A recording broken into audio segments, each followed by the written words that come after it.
రాజకీయ చైతన్యం ఉన్న వాళ్లకు, కొద్దిపాటి రాజకీయ పరిజ్ఞానం ఉన్న వాళ్ళకి అర్థమవుతుంది.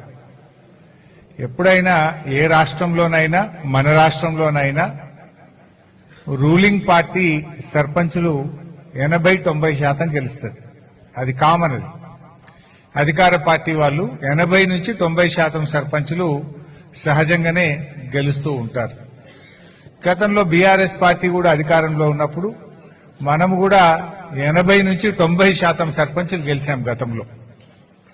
కానీ ఈసారి కాంగ్రెస్ అధికారంలో ఉంటే బీఆర్ఎస్ పార్టీ దాదాపు 35 నుంచి 40% సర్పంచులు గెలిచింది.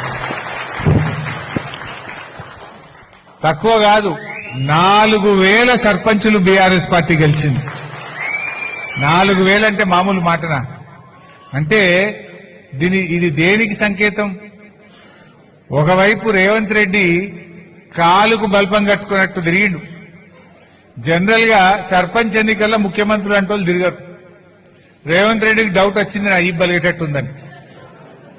డౌట్ వచ్చి ఏం చేసిండు?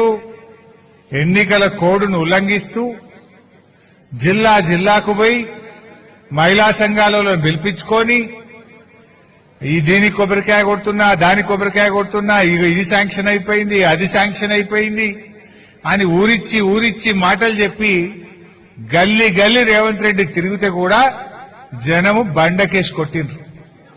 రేవంత్ రెడ్డికి దిమ్మ తిరిగే తీర్పిచ్చింది ఇలా తెలంగాణ పల్లె ప్రజలు.